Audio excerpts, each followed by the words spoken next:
In October of 1968, on a 120-acre flat prairie sheep farm 1 mile outside the small Icelandic-American settlement town of Mountain in Pembina County, North Dakota, a 32-year-old widow named Astrid Magnusson paid $240 in cash for 48 heritage Icelandic sheep from an elderly Pembina County breeder named Snorri Halldórsson, who had been carrying the foundation lines of the only working heritage Icelandic sheep flock in continuous operation in North America since 1893 on a small 40-acre farm outside the village of Gardar, 4 miles north of Mountain.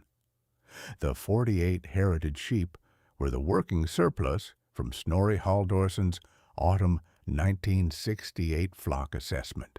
Snorri Halldórsson had offered them to Astrid Magnusson on the morning of the third Saturday of October 1968 at a price of $4.20 per breeding ewe for the 32 breeding ewes, $8 per breeding ram for the 4 breeding rams, $2.50 per yearling ewe for the 8 yearling ewes, and $3 per yearling ram for the 4 yearling rams.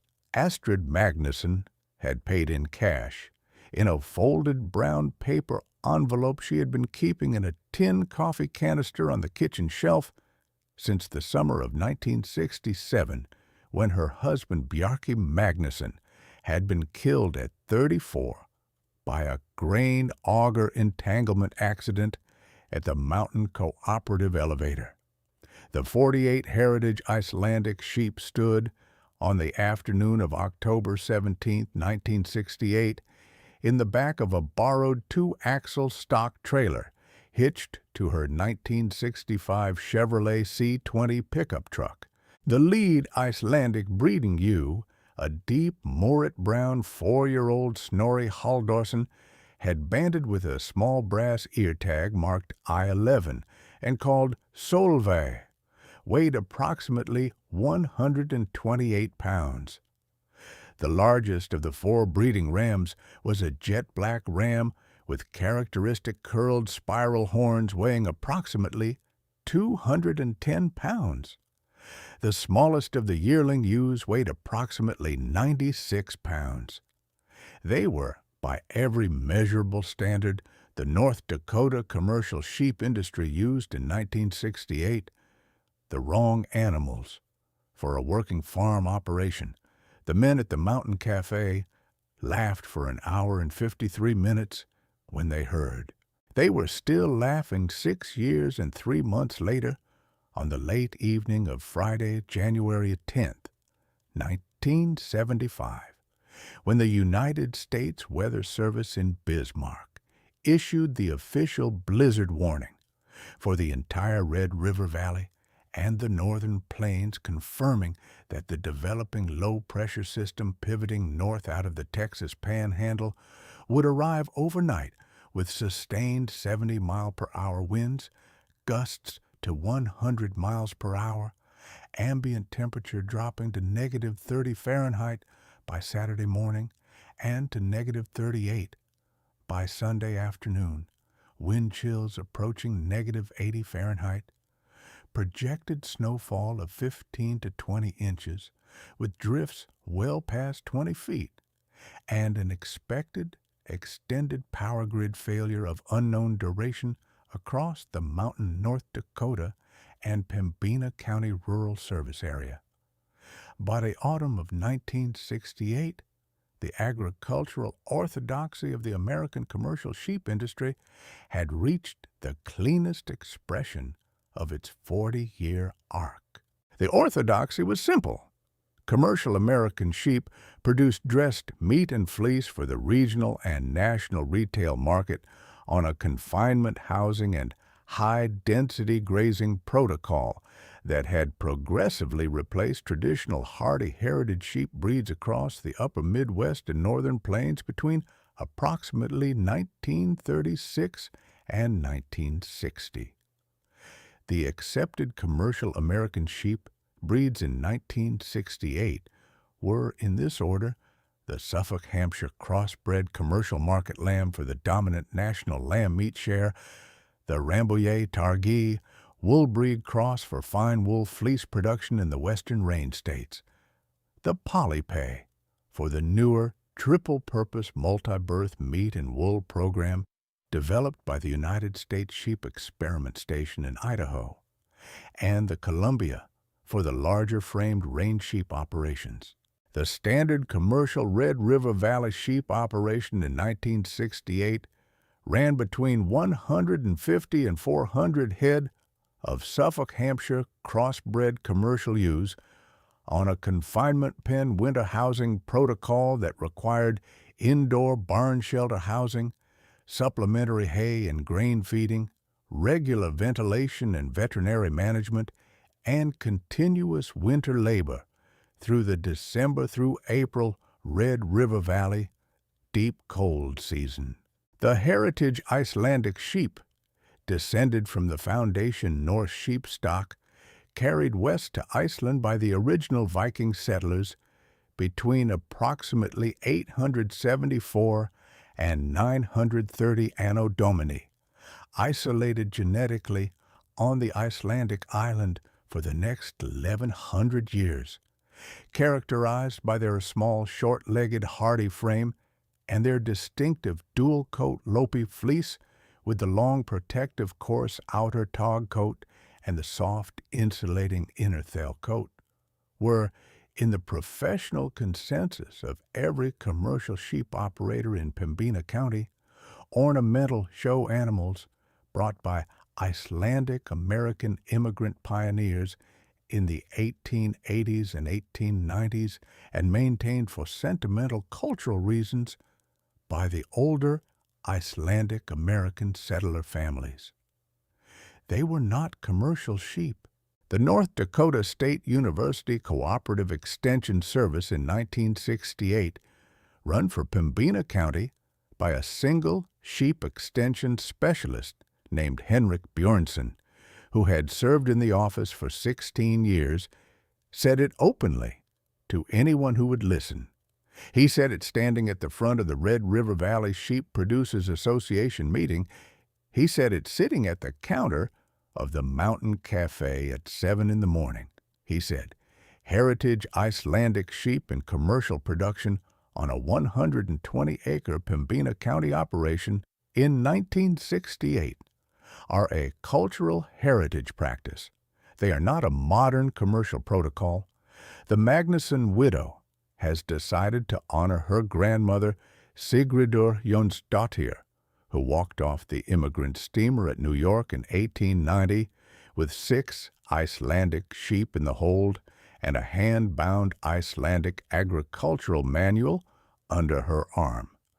Nobody should mistake the gesture for a business decision. It was not a controversial position. It was the professional consensus of the North Dakota State University Animal Science Department, of the Red River Valley Sheep Producers Association, of every commercial Suffolk Cross sheep operator between Grand Forks and Pembina. It was the consensus that the 48 heritage Icelandic sheep Astrid Magnusson had bought from Snorri Halldórsson in October of 1968 would either be sold off within 2 years at salvage prices to a hobby breeder or a county fair show flock, or would slowly transition into a sentimental cultural flock that would never generate working farm income while her 120-acre prairie operation sat underproductive and the regional commercial lamb buyers refused to handle small frame heritage carcasses because the dressed weight would not pace the commercial Suffolk, Hampshire crossbred retail grocery grade. Astrid Magnusson had been raised on a different consensus. Her grandmother, Sigridur Jonsdottir, had been born in 1862 on a small turf and stone Icelandic hill farm in the Húnavatn region of northwestern Iceland, where the Jonsdottir family had been keeping a continuously bred heritage Icelandic sheep flock on the same north-facing valley slope continuously since 1408. Sigridur Jonsdottir had emigrated west across the Atlantic to the Pembina County Icelandic-American settlement at Mountain in the spring of 1890 at the age of 28 as part of the large Icelandic-American migration that founded the Mountain settlement between 1878 and 1895. She had married Bjorn Magnusson in 1891. She had brought with her, on the immigrant steamer SS Furnessia, from Glasgow to New York in March of 1890, 6 foundation Icelandic sheep, 4 ewes and 2 rams, carried in a small custom-built portable wooden stall in the steerage-deck livestock hold, a small carved birch box bound with hemp twine, and inside the box a hand-bound 1842 Icelandic agricultural manual titled Sauðfjárrækt á Íslandi, meaning sheep husbandry in Iceland, containing 240 pages of traditional Icelandic shepherd's protocol and handwritten Old Icelandic script, 31 hand-drawn anatomical diagrams of the Icelandic dual-coat lopi-fleece structure, and the traditional hand-shearing and spinning protocol, a complete monthly calendar of the Icelandic shepherd's year, a hand-written grandmother's appendix in faded brown ink, in Sigridur's own grandmother Helga Jonsdottir's hand, that documented 63 years of lambing-and-fleece records at the Húnavatn family farm between 1779 and 1842, and a single sentence Sigridur Jonsdottir had carried south to Pembina County, and that she would later write into the front board of her own continuation of the journal in the spring of 1923, and would repeat to her granddaughter Astrid on the kitchen porch of the Pembina County Magnusson home place from the time Astrid was 4 years old. Granddaughter, when the great storm comes and the lights go out across this prairie, the day will come when the town will need the wool of the old sheep again. Sigridur Jonsdottir had died in 1948 at the age of 86. Her foundation flock had been carried forward through her daughter Helga Magnusson and her son-in-law Snorri Halldórsson on the Halldórsson farm in Gardar from 1948 through 1968. Her agricultural manual, her hand-drawn diagrams, and her grandmother's lambing appendix had passed to Astrid's mother, Helga Magnusson, who had passed them to Astrid in the autumn of 1967, when Helga had moved into a Grand Forks assisted living facility. Astrid had read the manual 4 times in the winter of 1967 to 1968. She had been 31 years old. She had been widowed since the summer of 1967. She had been raising her son, Thorgrim, 7 years old in the autumn of 1968, and managing the home place with the help of a part-time hired man named Eric Bjornsson for 15 consecutive months before she decided what her grandmother Sigridur had written in the front board entry of the manual in 1923. The great storm would come. By the summer of 1968, she had decided that she would acquire the 48 Icelandic sheep from Snorri Halldórsson and begin the working flock that her grandmother had been telling her on the kitchen porch would eventually be needed. She had told no one in Pembina County what she was planning. By the morning of the 4th Sunday of October 1968, when Reidar Skarphéidsson drove past the Magnusson farm on his way home from the Mountain Lutheran church and saw 48 small dual-coated Icelandic sheep ranging on the south pasture above the Magnusson barn, the entire county had something new to talk about. By the 2nd Tuesday of November 1968, every commercial sheep operator in Pembina County had heard.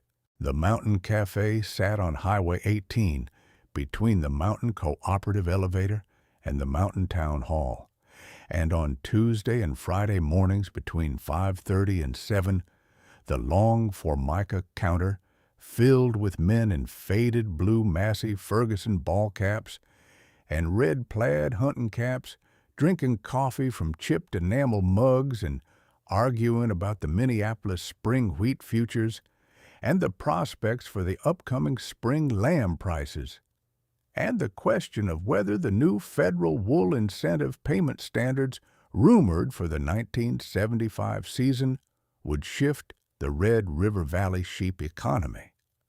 The Magnusson widow's heritage Icelandic sheep had become the dominant topic of conversation by the second week of November. Radar Skarp Heidensen had told the story at the counter 4 mornings in a row. He had told it again at the November Red River Valley Sheep Producers Association meeting. He had told it once more at the Mountain Lutheran Church coffee hour on the second Sunday of November.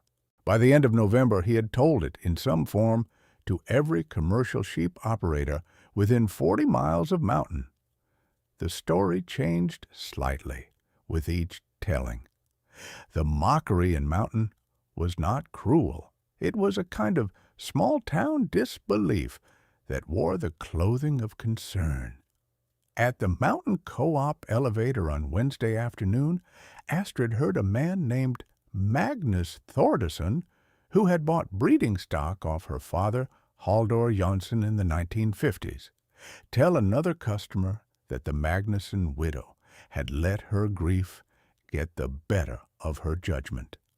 At the Pembina County State Bank on the Saturday before Thanksgiving, the bank manager pulled Astrid aside after she had finished a routine deposit and asked her in a low and respectful voice whether she had thought through what the per-head commercial lamb price of a small-frame heritage carcass was going to do to her household budget over the next 5 years. At the Mountain Lutheran Church potluck on the 3rd Sunday of November, the minister's wife pulled Astrid aside in the basement fellowship hall and asked her in a careful voice whether the heritage Icelandic sheep was something Bjarki would have approved of. Astrid had looked at the minister's wife across the corner of a folding card table that held a covered tuna noodle casserole and a glass pan of Icelandic vinarterta, and had said, "Bjarki would have asked me what my grandmother thought." The minister's wife had said nothing. Astrid had carried her green bean casserole back to the kitchen and washed her own dish. The mockery did not stay in Mountain. By the second week of November, the story had traveled in the way all Pembina County news traveled in 1968, by way of 3-cent newspaper classifieds, and elevator counter conversation, and a single Pembina County State Bank teller who lived in Cavalier and rode the morning bus past the Magnusson farm on her way to work. By the third week of November, the story had reached the offices of the North Dakota Department of Agriculture in Bismarck, where a junior livestock economics staffer named Cornelius Bickford filed a single-typed memorandum into the Pembina County Sheep Operations folder, noting that the registered widow of the late Bjarki Magnusson had moved a 120-acre commercial sheep operation onto a heritage Icelandic breed program, and recommending that the file be reviewed again in 18 months for what he described in the memorandum as a likely operational failure or voluntary sale. The memorandum sat in a tan manila folder on a metal filing cabinet on the 5th floor of the North Dakota State Capitol Annex in Bismarck for the next 7 years.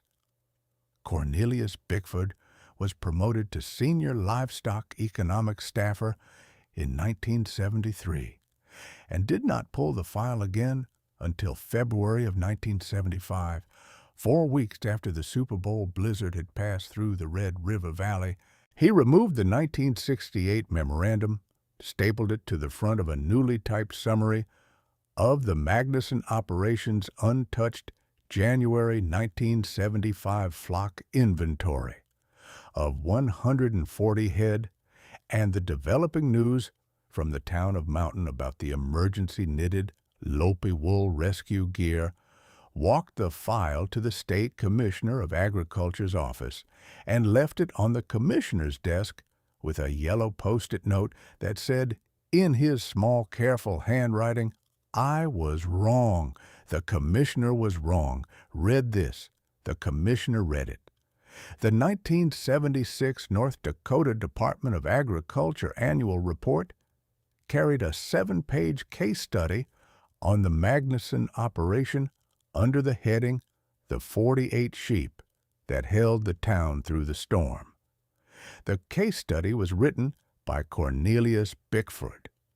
It is still in the North Dakota Department of Agriculture archive in Bismarck. Reidar Skarphédinsson was 60 years old in the autumn of 1968. He was stocky and barrel-chested. His face had gone ruddy from decades of working open-cab tractors across the flat prairie horizon. His brown and gray stubble flecked his cheeks and jaw.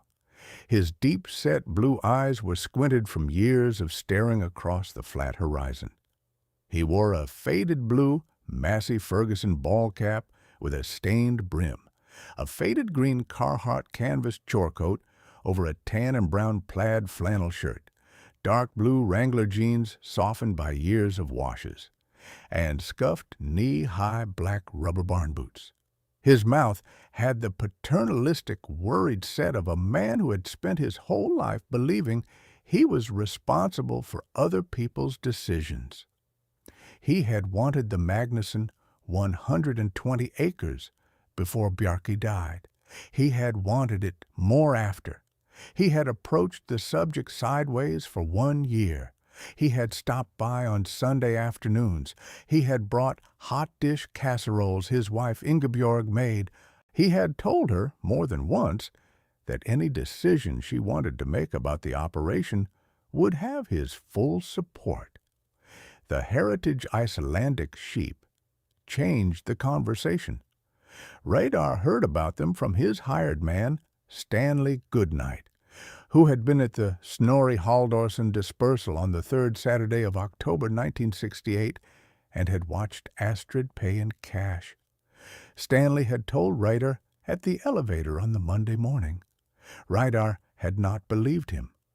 Reidar had driven past the Magnusson farm himself on the Tuesday afternoon and had counted, by the rough estimate of a man who had run a commercial 320 head Suffolk, Hampshire crossbred operation for 27 years, 48 unmistakably small, dual-coated Icelandic sheep, ranging on the south pasture. Reidar had driven home to his wife Ingebjorg at 6 in the evening, and had sat at the kitchen table with his cap off and his elbows on the oilcloth, and had said, "Ingebjorg, my neighbor's widow has lost her mind." Ingebjorg Skarphédinsson had set down a coffee pot and had said, "Reidar, you do not call her that ever again. She is Bjarki's widow, and she is your godson's mother, and she is 32 years old, and she has buried a husband and her father, and is running the home place while her mother is in the Grand Forks assisted living facility. You will go over there tomorrow, and you will ask her what she has done, and you will listen to the answer." Reidar Skarphédinsson had gone over the next morning. Astrid was standing in the south pasture beside the lead-breeding ewe Solveig, with a small leather tally book in her left hand and a pencil in her right, when she heard Reidar Skarphédinsson's truck pull up to the lane. She did not turn around. She finished the entry she was writing. She closed the tally book. She walked across the freshly frosted prairie grass to the gate. Radar. Astrid, you want coffee? No. She had expected the visit, although not on this particular Wednesday. She crossed her arms. She waited. Stanley told me yesterday, Reader said. I came over today. I drove past the south pasture yesterday, and I counted 48 Icelandic sheep ranging on the prairie grass. I came home, and I asked Ingebjörg to set me straight. Ingebjörg told me to come ask you, Astrid, what in God's name have you done? I bought 48 heritage Icelandic sheep from Snorri Haldorsson's garter operation on Saturday. 32 breeding ewes, 4 breeding rams, 8 yearling ewes, and 4 yearling rams. I paid $240 in cash. They are going to be the foundation of a closed heritage Icelandic sheep operation running on the old Húnavatn dual-coat lopi wool protocol from my grandmother's 1842 hand-bound agricultural manual. I am going to direct market the lopi wool, roving, and the natural color fleece to specialty Scandinavian tradition knitwear buyers in Minneapolis and Winnipeg as soon as the production scales. I am not contracting to the regional commodity wool pool. I am not selling small frame lambs into the wholesale Suffolk Cross retail grocery chain.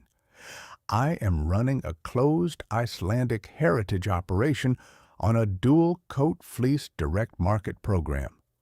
Astrid, Reader. You cannot run a commercial sheep operation on Icelandic heritage breeds in 1968. The North Dakota State University Animal Science Department has no published commercial production data on a heritage Icelandic dual-coat fleece program. The Red River Valley Sheep Producers Association has no working subcommittee on hand-spun lopi wool roving. The regional commodity wool pool wants standard merino Rambouillet fine wool at standard prices and standard volume. You are going to be sitting on a small heritage flock you cannot move, and dual-coat fleece you cannot scale. By the spring of 1971, you are going to be selling the 48 head at salvage prices to a hobby breeder, and you are going to be coming to me to ask if I will buy the home place when it happens. Astrid, Reader.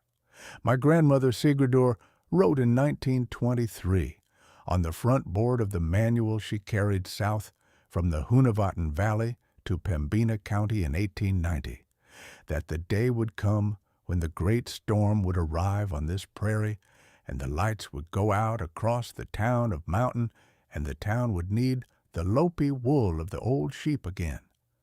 The day is closer than you think.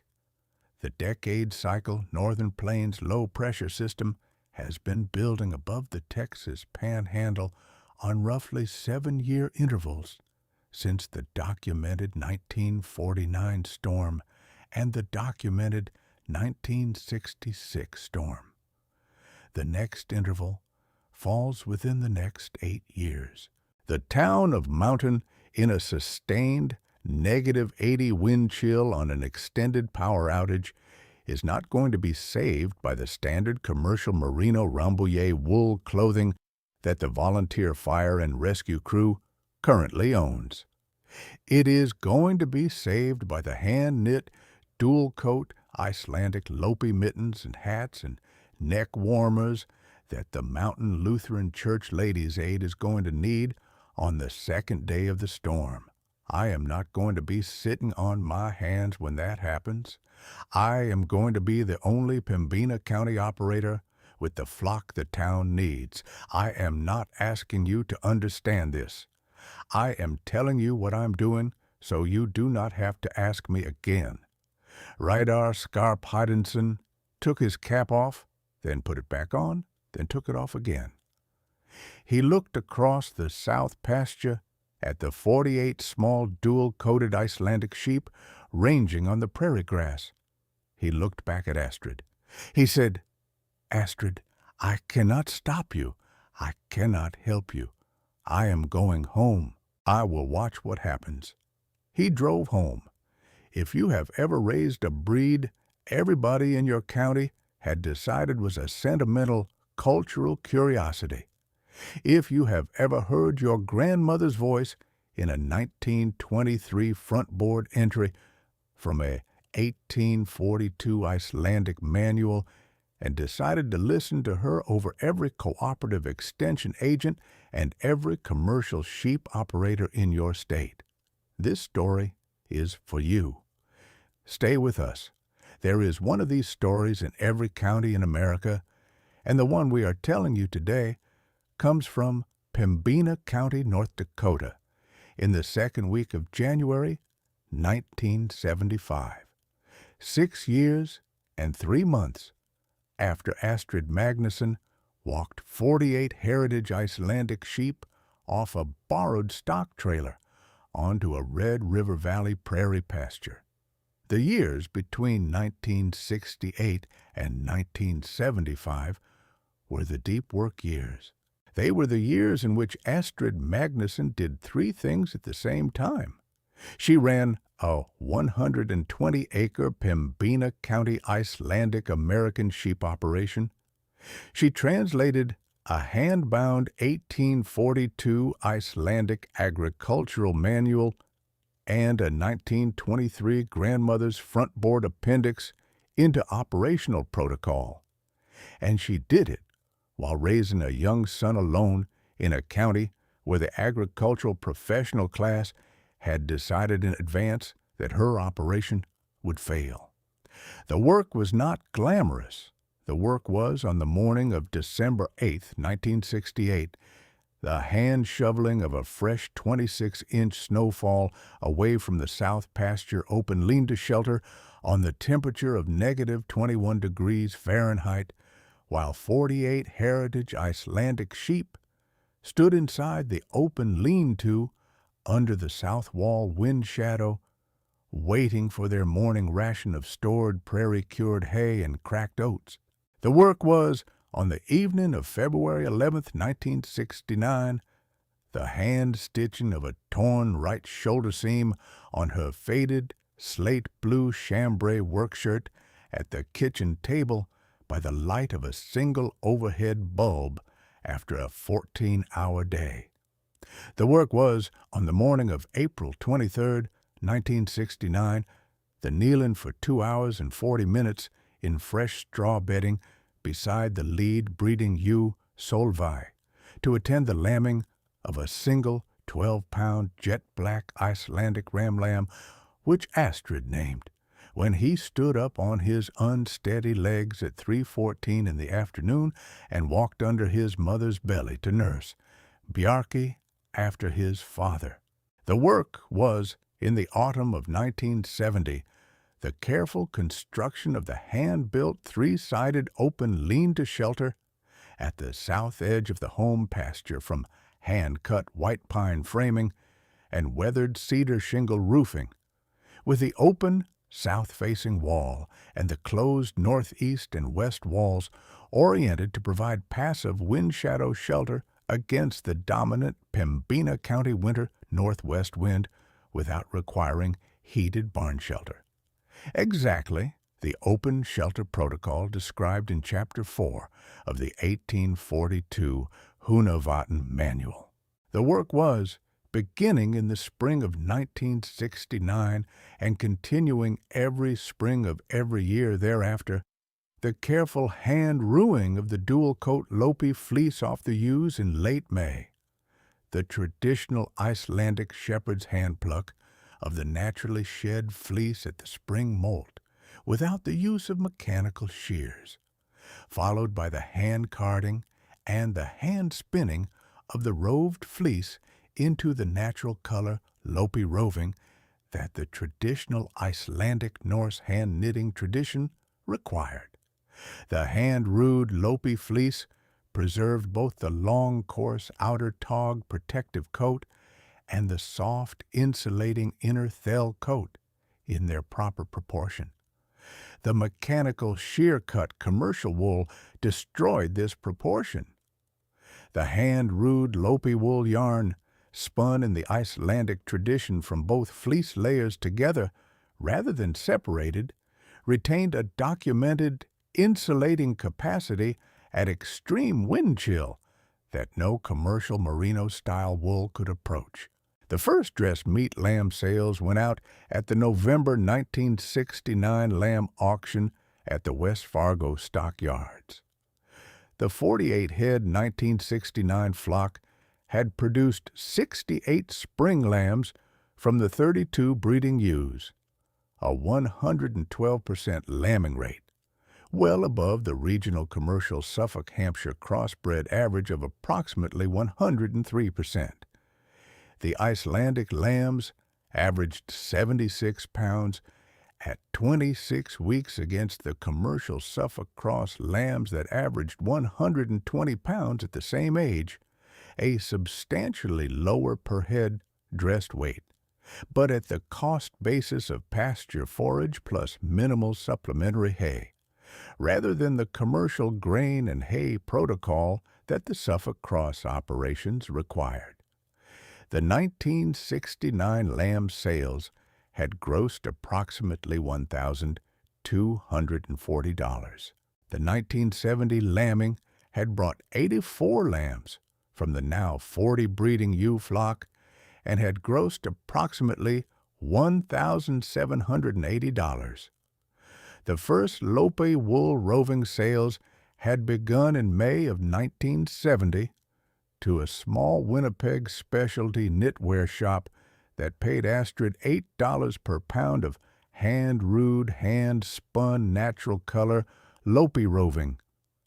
By the end of 1972, the operation had grown the breeding flock to 78 head and was running annual lamb sales at approximately $3,400 and annual lopi roving sales at approximately $4,100.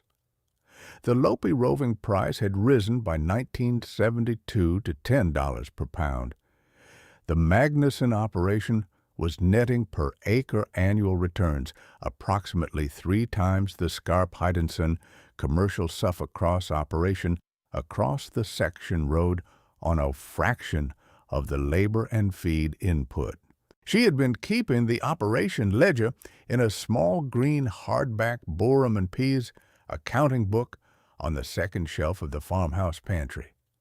Eric Bjornsson had seen the ledger 4 times. Thorgrim Magnusson had seen the ledger twice. Reidar Skarp-Heidenson had not seen the ledger. Nobody at the Pembina County State Bank had seen the ledger. The North Dakota Department of Agriculture had not seen the ledger. Astrid Magnusson was, by the autumn of 1972, the highest per-acre net revenue sheep operator in Pembina County, North Dakota. And nobody in Pembina County knew it except the woman who kept the ledger and the part-time hired hand who had been at her side for 4 years. She liked it that way. In the winter of 1971, Astrid received a letter from a researcher at North Dakota State University in Fargo, named Dr. Brynhildur Stefansdottir. Dr. Stefansdottir was an associate professor of animal science whose research program focused on heritage breed, cold adaptation traits, and dual-coat fleece insulating performance. She had been Icelandic-American herself, third-generation Pembina County, and had read about the Magnusson operation in a brief, unsigned North Dakota Cooperative Extension newsletter article. She had written Astrid a letter on January 22, 1971, asking whether Astrid would consent to a multi-year research collaboration. Astrid had answered 4 weeks later. She had said yes. She had said, "Don't use my name." Dr. Brynhildur Stefansdottir kept her promise. She visited the Magnusson operation every April, June, August, October, and December from 1971 through 1977. She documented the dual-coat lopi-fleece thermal insulation curves, the open lean-to passive shelter performance against the standard commercial closed barn protocol, the hand-rooed versus mechanically sheared fleece yield comparison, the natural color fleece commercial pricing structure, and the small-scale Icelandic heritage operation economics.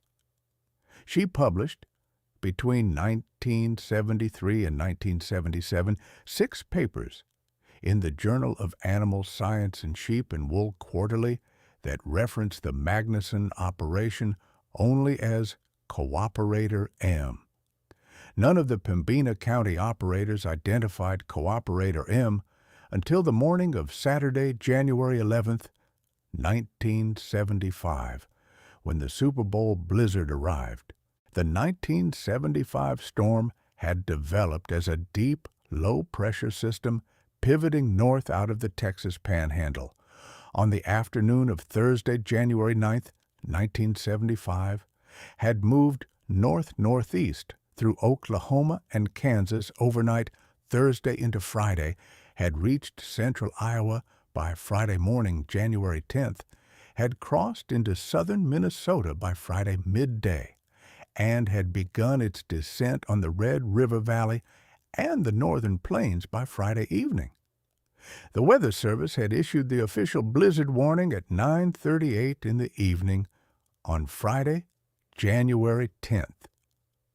The town of Mountain North Dakota had lost grid power at 1:53 in the morning on Saturday, January 11th, when a downed transmission line on the Cavalier Mountain Spur went into ground fault failure. The Pembina County Rural Electric Cooperative had begun emergency crew deployment on Saturday morning, but had been unable to reach the downed line section through the depth of the storm. The Mountain Town Volunteer Fire and Rescue Crew had begun emergency residents' welfare checks on Saturday morning at 8:07 a.m. By 10:15 on Saturday morning, the volunteer crew had completed checks on 4 houses and had been forced to retreat to the Mountain Lutheran Church basement fellowship hall because the standard commercial merino rambouillet wool clothing the crew owned was failing in the -78 Fahrenheit wind chill. 2 crew members had begun showing early frost nip on the fingers and the cheeks. The crew had estimated at 10:30 in the morning on Saturday that approximately 20 additional elderly mountain residents needed welfare checks and that 2 stranded farm families on the rural section roads needed reach and rescue, but that the crew could not safely continue without significantly warmer clothing. The Mountain Lutheran Church Ladies' Aid had begun convening at the church basement at 11:05 a.m. Saturday morning under the leadership of Astrid Magnusson, who had walked the half-mile from her farmhouse to the church on snowshoes through the storm carrying 2 large pre-rued Icelandic lopi wool fleeces from her late spring 1974 spring molt that had been hand-carded and hand-spun into roving over the previous summer, and that she had been preparing for shipment to the Winnipeg buyer when the storm hit. The Ladies' Aid had 8 members present by noon Saturday. 2 of them had set up the small Magnusson family hand-cranked wooden spinning wheel and the 2 hand-carved wooden niddy-noddies in the corner of the basement fellowship hall. 6 of them had begun hand-knitting Icelandic tradition lopi mittens, hats, neck warmers, and long fingerless wrist warmers from the natural cream and moret brown and slate gray roving in the well-known traditional Icelandic lopi-fleece yoke and 4-pointed mitten patterns. The Ladies' Aid worked through the rolling power outage and restoration cycles of Saturday afternoon, through Saturday evening, through Saturday night, and through the early hours of Sunday morning. By 6:30 in the morning on Sunday, January 12th, The Ladies' Aid had hand-knit 14 pairs of full-thumb Icelandic lopi mittens, 14 full hand-knit Icelandic lopi hats with full ear flap coverage, 14 long Icelandic lopi neck warmers, and 12 pairs of long fingerless lopi wrist warmers. The Mountain Volunteer Fire and Rescue Crew had been re-outfitted at 6:45 Sunday morning in the church basement, with the full Icelandic lopi cold weather assembly worn over and under their standard commercial outer layer rescue clothing.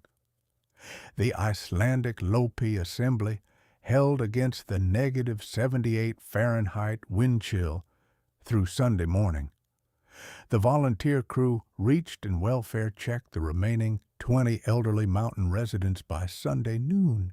The volunteer crew reached the 2 stranded rural section road farm families by Sunday 3 in the afternoon.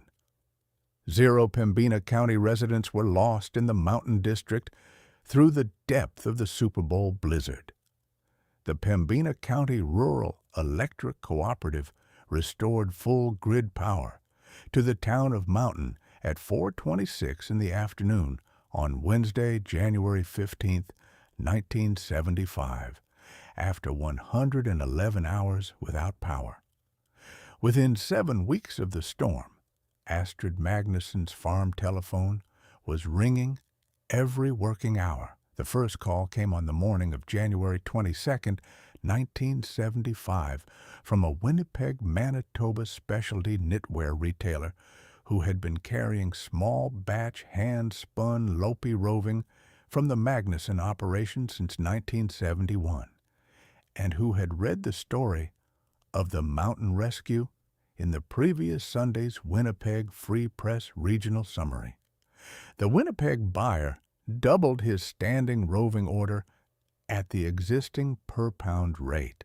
The second call came on the morning of January 28th from a Minneapolis Scandinavian specialty knitwear retailer named Esther Olafsdottir, who had been operating a Scandinavian tradition specialty knitwear shop under the name Norden Wool and Yarn at the Minneapolis Skyway level since 1962, and who had been searching for a North American working Icelandic heritage lopi wool supplier for 12 consecutive years without finding one.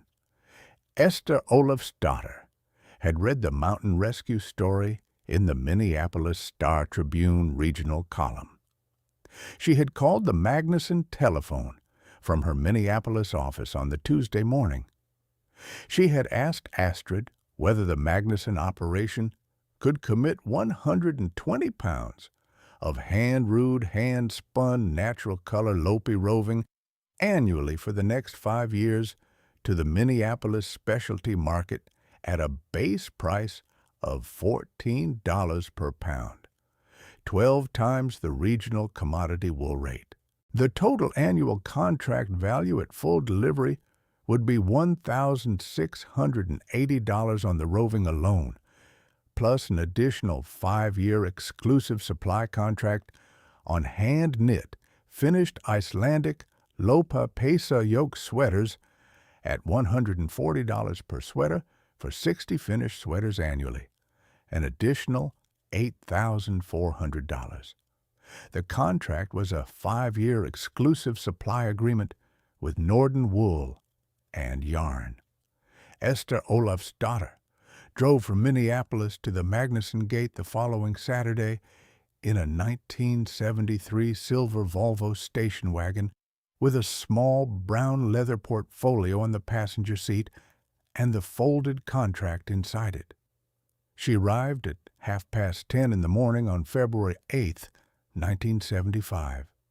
She walked through the gate. Astrid read the contract 3 times. She wrote 2 questions in pencil in the margin. She asked Esther Olafsdottir the 2 questions.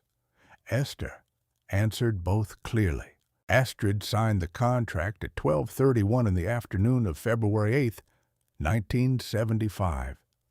Esther Olafsdottir drove back to Minneapolis that afternoon, The first shipment left the Magnusson operation in late March 1975. By the end of 1975, the Magnusson operation was grossing approximately $26,000 annually on the combined lamb and roving and finished sweater contracts. Astrid expanded the breeding flock to 160 Icelandic sheep in the autumn of 1975 through additional purchases from the Halldórsson farm in Gardar.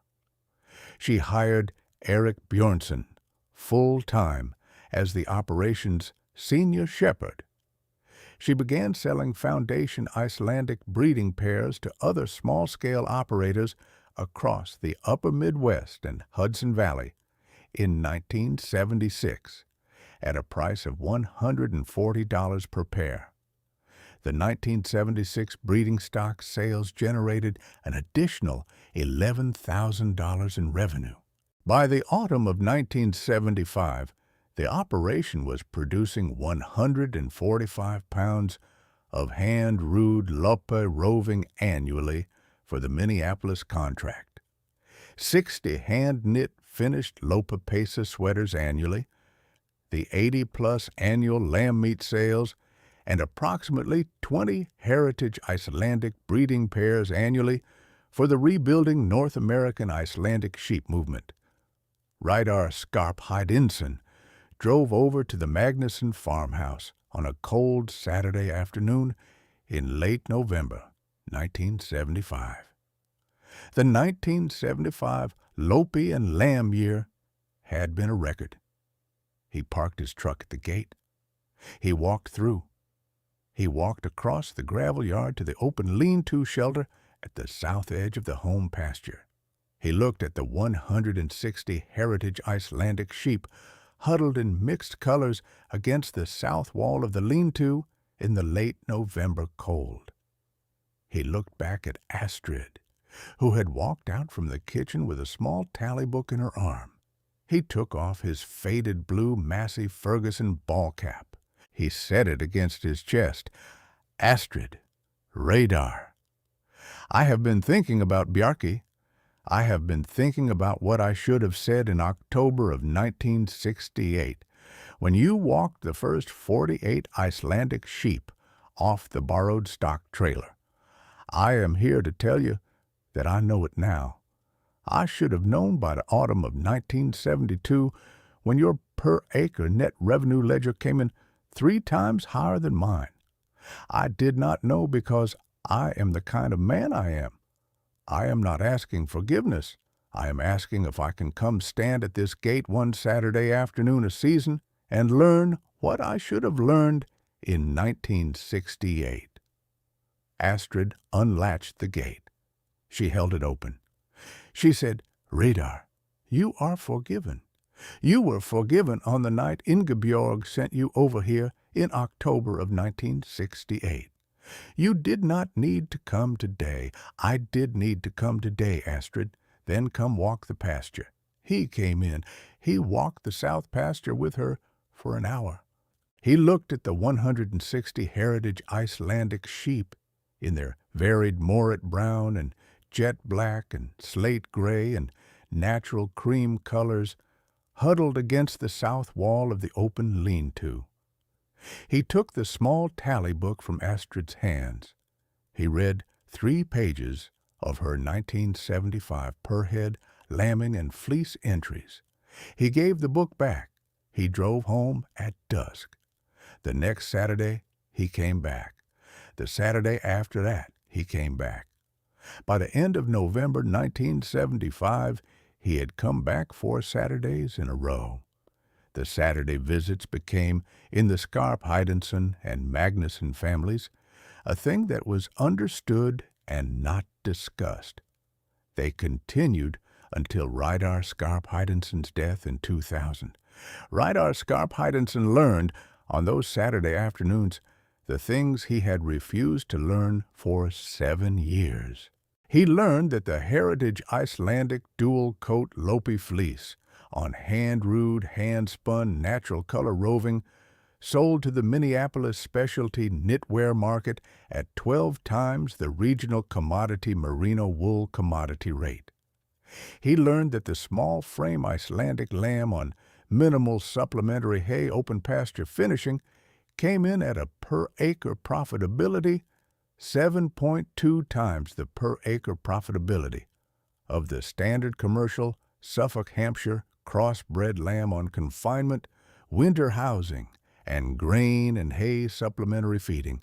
He learned that the open lean-to passive shelter protocol from Chapter 4 of the 1842 Húnavatn manual had carried the entire Magnusson flock untouched through the -80 wind chill of the Super Bowl blizzard, while his own commercial Suffolk Cross flock had suffered substantial losses inside the heated barn because the ventilation and power failure during the 11-day grid outage had created the very respiratory stress conditions the heated barn protocol had been designed to prevent.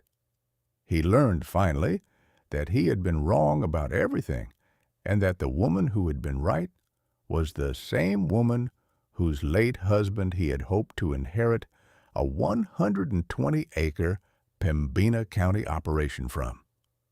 The Cavalier Chronicle ran a feature in its November 27, 1975 edition under the headline, "The 48 Icelandic Sheep That Held the Town Through the Storm."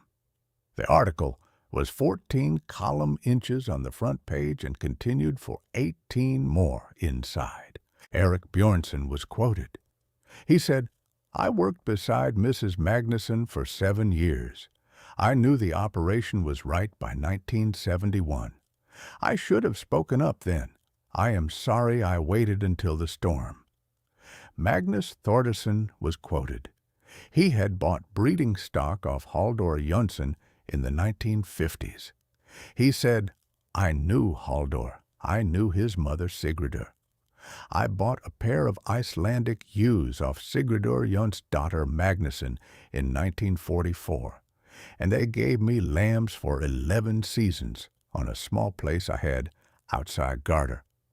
I will say this once. The granddaughter is what the grandmother was, and what the grandmother was the smartest Icelandic shepherd in Pembina County. I am sorry I did not say so in 1968. Reidar Skarp Heidinsson was quoted. He said, "I owe my neighbor's widow my respect. I will spend the rest of my life trying to deserve to call her my friend." Dr. Brynhildur Stefánsdóttir at North Dakota State University was quoted. She said, "We have known about the Magnusson operation since the spring of 1971. Mrs. Magnusson asked us to keep her name out of the literature. We did. We are no longer going to. The Magnusson operation is the foundation of North American Icelandic sheep heritage documentation in the United States," the article did not note, because Astrid Magnusson had not told the reporter that the hand-bound 1842 Icelandic Saudfjörðing Icelandic Agricultural Manual her grandmother had carried west from the Húnavatn Valley to Pembina County in 1890 was still in use in the Magnusson kitchen pantry in 1975. That the open lean-to passive shelter protocol from Chapter 4 of the manual had been the foundation of every winter shelter cycle on the Magnusson farm since 1970, and that the 48 heritage Icelandic sheep Astrid had walked off the borrowed stock trailer in October of 1968 had been the foundation of every working ounce of authentic, hand-rooed Icelandic lopi roving produced in the United States for the next decade. By the spring of 1990, the Magnusson operation had become the foundation reference case in the rapidly expanding North American Icelandic Sheep Breeders Association. The association itself was founded in 1985 with Dr. Brynhildur Stefánsdóttir as its founding board chair and Astrid Magnusson as its founding vice chair. 74 working North American Icelandic sheep operations across the Plain States, the Upper Midwest, the Hudson Valley, New England, and the Pacific Northwest had been founded between 1976 and 1995 on foundation breeding pairs purchased from the Magnusson farm. The Livestock Conservancy designated the heritage North American Icelandic sheep line as a foundation conservation breed entry in 1992 with explicit citation of the Magnusson heritage line. Eric Bjornsson stayed with the operation for the rest of his working life. Thorgrim Magnusson earned his degree in animal science from North Dakota State University in 1983 and returned to the home place in 1985 to take on the flock management side of the operation, while his mother focused on the lopi wool processing and the breeding records. Thorgrim Magnusson married a Grand Forks textile economics researcher named Helga Stefansdottir in 1991. They had 2 daughters. The younger daughter, born in 1996 and named Sigridur in honor of her great-great-grandmother, learned to hand-roo a spring molt ewe at the age of 11. She is, as of this filming, the 5th generation of Jonsdottir-Magnusson women to keep heritage Icelandic sheep on the dual-coat lopi wool protocol going back to the Húnavatn Valley turf and stone hill farm in northwestern Iceland in the autumn of 1408. Astrid Magnusson did not explain why she chose the breed, not because the why was hidden.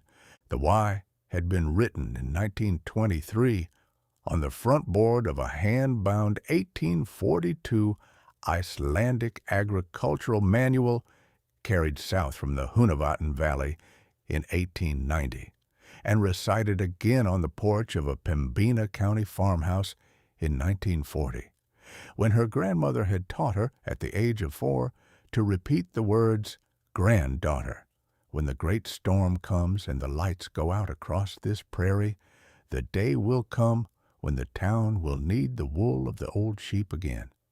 By the spring of 1976, the operation was the subject of a Smithsonian Institution textile history field study and a feature segment on the Minnesota Public Radio Wednesday evening agriculture program titled "The Wool That Held the Town." She farmed the home place for 26 more years. She ran the Norden Wool and Yarn Supply contract from 1975 through 2001, renewing the original 5-year contract 4 times. By the end of her career, the Magnusson operation had grown to a working flock of 320 heritage Icelandic sheep on the original 120 acres, plus an inherited adjacent 140 acres from the Skarpheidsson estate, and was producing approximately 420 pounds of hand-rooed lopi roving annually for the rebuilding North American Icelandic heritage knitwear market. The Mountain Lutheran Church Ladies' Aid is still in operation. Esther Olafsdottir's Norden Wool and Yarn is still in business today, run by her daughter Brynhildur, out of a relocated shop in the northeast Minneapolis Arts District. The 1842 Icelandic Saudfjárekt, a Islandi agricultural manual, is now on display at the North Dakota State University Animal Sciences Department Library in Fargo. $240, 48 heritage Icelandic sheep, an Icelandic-American shepherd's granddaughter. The animals nobody wanted in the hands of the woman nobody understood, until the Super Bowl blizzard arrived on a Pembina County prairie in the second week of January 1975, and the town of Mountain, North Dakota, needed the wool of the old sheep again. If you have ever raised an animal everybody told you was the wrong one for your county, leave a comment below telling us what it was. And if this story stayed with you, subscribe and ring the bell. There is one of these stories in every county in America. We are working through them, one harvest at a time.